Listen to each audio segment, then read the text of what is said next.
दोस्तों, मैं फराज मलिक। वक्फ संशोधन बिल रात 2 बजे लोकसभा के अंदर पास हो चुका है। काफ़ी लंबी जद्दोजहद कल हुई। पक्ष और विपक्ष के नेताओं ने अपने अपने तर्क रखे, बहसबाजी हुई, माहौल काफ़ी गर्मा गया, वोटिंग हुई और उसके बाद रात 2 बजे के करीब तकरीबन इस बिल को संसद के अंदर पास कर दिया गया। क्या है पूरा मामला, किसने क्या कहा? असदुद्दीन ओवैसी ने बिल की कॉपी को फाड़ भी दिया और इस संशोधन बिल के लागू होने के बाद कौन कौन से नए कानून वक्फ बोर्ड के खिलाफ बन जाएंगे। क्या इस बिल के पारित होने के बाद, पास होने के बाद अब राज्यसभा में जाएगा, राज्यसभा में भी लगभग पास होना तय है। क्या इस बिल के पूरी तरीके से पास होने के बाद मुसलमानों की मस्जिदों और मदरसों को किसी तरह का कोई नुकसान होगा? आइए बहुत डिटेल से इस वीडियो में एक एक बात, एक एक पॉइंट समझने की कोशिश करते हैं।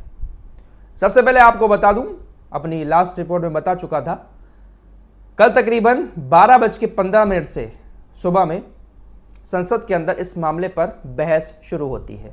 पक्ष विपक्ष के नेता अपने अपने तर्क रखते हैं। गर्माहट भी काफ़ी हुई, एक दूसरे के ऊपर आरोप लगाए गए। विपक्ष के नेताओं ने इसको असंवैधानिक बिल बता दिया। फिलहाल काफ़ी गर्मा गर्मी हुई, ध्वनि मत भी कराया गया, लेकिन उसके बाद फिर वोटिंग हुई और वोटिंग में इस बिल के पक्ष में 288 वोट पड़े और इसके विपक्ष में 232 वोट पड़े, जो कि आंकड़ा मैं आप लोगों को पहले ही बता चुका था। तकरीबन 290 से 92 वोट इस बिल के सपोर्ट में आ सकते हैं। जेडीयू यानी नीतीश कुमार की पार्टी और उधर चंद्रबाबू नायडू की पार्टी का पूरा समर्थन इस बिल को मिला। 520 सांसदों ने इस वोटिंग में हिस्सा लिया था, 288 पक्ष में और 232 विपक्ष में पड़े। फिलहाल ये बिल लोकसभा में स्पीकर ओम बिरला ने पास कर दिया। अब बारी राज्यसभा की है। राज्यसभा में भी बीजेपी इसको पास करवा लेगी, क्योंकि वहां पर भी बीजेपी आगे ही दिखाई दे रही है। 236 इस वक्त सांसद हैं राज्यसभा में, बीजेपी के पास 115 हैं, 6 जो हैं उसके साथ और हैं, तो कुल मिलाकर 121 होते हैं। कांग्रेस के पास 85 हैं और लोगों को मिलाकर 30 और शामिल हो जाएंगे, तब भी ये बिल विपक्ष के फेवर में पास नहीं हो पाएगा। इसलिए राज्यसभा में भी बीजेपी इसको आसानी से पास करवाकर और इस नए कानून को जो संशोधन किया है वक्फ कानून में, उसको पास करवा लेगी।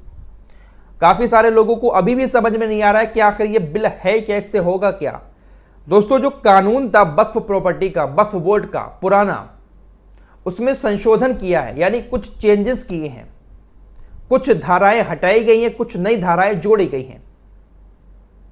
अब इसी को लेकर कहा जा रहा है कि जो नई धाराएं जोड़ी गई हैं, पुरानी हटाई गई हैं, तो जो जानकार हैं वो कह रहे हैं इससे कानूनी अधिकार बढ़ जाएगा सरकार के पास और सरकार सभी प्रॉपर्टियों पर नजर रखेगी। डॉक्यूमेंट्स मांगे जाएंगे, पुरानी वक्फ की प्रॉपर्टी के तो नहीं निकलेंगे।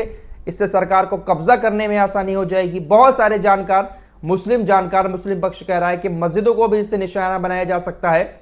लेकिन कल बीजेपी की तरफ से कहा गया और मीडिया पर भी चलाया जा रहा है कि मुसलमानों को एक तोहफा दिया गया है मोदी सरकार की तरफ से इस बिल को पास करने के बाद। बीजेपी सरकार के जो मंत्री हैं किरण रिजिजू, इन्होंने कहा कि जो लोग इसका विरोध कर रहे हैं वो इसको अगर पॉजिटिव नजर से देखें तो वो भी इसका समर्थन करने लगेंगे। 5 बातें आई हैं सामने कि मस्जिदों पर कोई भी कार्रवाई नहीं की जाएगी। इस बिल में किसी भी मस्जिद पर किसी भी कार्रवाई का कोई भी प्रावधान नहीं है। यह केवल संपत्तियों से संबंधित मामला है और धार्मिक संस्थानों से इसका कोई भी संबंध नहीं है। सरकार के नेता इस बात को कह रहे हैं कि जो बिल पास हो रहा है, इसके पास होने के बाद मस्जिद या किसी और धार्मिक स्थल, उसको हटाने का इस बिल में किसी तरह का कोई प्रावधान नहीं है। जो संपत्तियां हैं, जो प्लॉट वगैरह पड़े हुए हैं वक्फ के, ये बिल उसके लिए आ रहा है। धार्मिक स्थलों में छेड़छाड़ नहीं की जाएगी। सरकार का कहना है कि वक्फ संशोधन बिल में धार्मिक गतिविधियों को प्रभावित करने का कोई प्रावधान नहीं है। सरकार मस्जिदों के संचालन में कोई भी दखल नहीं करेगी। सरकार का कहना है कि जिन जमीनों पर विवाद चल रहा है उसका समाधान किया जाएगा।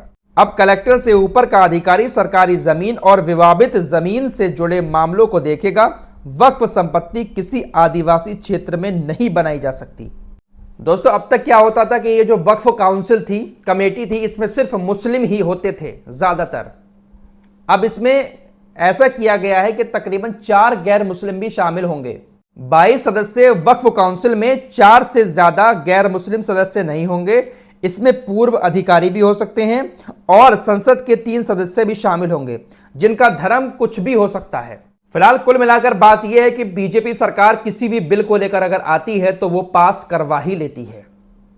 अब राज्यसभा में भी इस बिल को पास करा लिया जाएगा, फिर ये लागू हो जाएगा। काफी सारे लोगों की तरफ से, विपक्ष के नेताओं की तरफ से भी कहा जा रहा है कि हम इसके खिलाफ प्रदर्शन करेंगे और बहुत सारी बातें, बहुत सारे बयान मुस्लिम धर्म गुरुओं की तरफ से और असदुद्दीन ओवैसी की तरफ से खास कर आ रहा है। उन्होंने तो वहां पर बिल की कॉपी को फाड़ भी दिया संसद के अंदर खड़े होकर और कहा, यह बिल मुस्लिमों के साथ अन्याय है, एक जंग का ऐलान है, हमारे मदरसों और मस्जिदों को निशाना बनाया जा रहा है।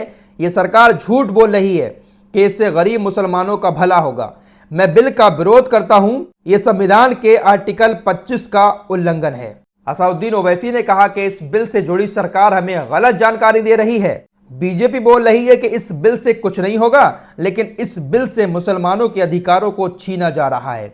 इससे तो प्राचीन मंदिरों की हिफाजत होगी, मंदिरों की नहीं। सरकार हमें गलत जानकारी दे रही है। असदुद्दीन ओवैसी ने इस बिल को असंवैधानिक बताते हुए कहा कि आर्टिकल 25 और 26 का उल्लंघन किया जा रहा है। ओवैसी कहते हैं कि यह बिल अनुच्छेद 25 और 26 का उल्लंघन है। बीजेपी बिल पर झूठ फैला रही है। यह बिल आर्टिकल 14 का भी उल्लंघन है। वक्फ बोर्ड पूरी तरह से धार्मिक संस्था है, मुसलमानों के अधिकारों को छीना जा रहा है। इस बिल में एसटी के नाम पर गुमराह कर रहे हैं। ओवैसी कहते हैं कि वक्फ बिल के जरिए मुसलमानों को दूसरे दर्जे का शहरी बनाने का मकसद है।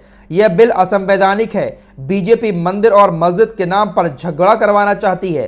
असदुद्दीन ओवैसी ने कहा कि गांधी जी के सामने जब एक ऐसा कानून लाया गया जो उनको कबूल नहीं था तो उन्होंने कहा, मैं इसे कानून तो मानता नहीं हूं, उसको फाड़ता हूं।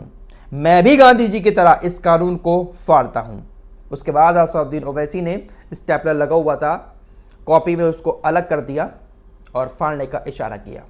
असदुद्दीन ओवैसी ने जब यह बयान दिया तो उसके बाद बीजेपी के सांसद जगदंबिका पाल ने कहा कि असंवैधानिक काम तो ओवैसी ने किया है, उन्होंने बिल फाड़कर असंवैधानिक काम किया है। फिलहाल काफी गहमा गहमी रही संसद के अंदर, फाइनली इस बिल को पास करवा लिया गया। एक नया मुद्दा अब देश के अंदर फिर से शुरू हो चुका है और अब इस पर राजनीति भी होगी, बहुत सारी बातें होंगी, न जाने क्या क्या होगा। हमेशा इस तरह के मुद्दे हमारे देश के सामने आते रहते हैं, कोई ना कोई बड़ा मुद्दा उठता रहता है। बयानबाजी चल रही है हर जगह पर, कुछ जगहों पर प्रदर्शन करने की भी बातें कर रहे हैं लोग। देखते हैं कि भाई आगे किस तरह की चीजें सामने आती हैं।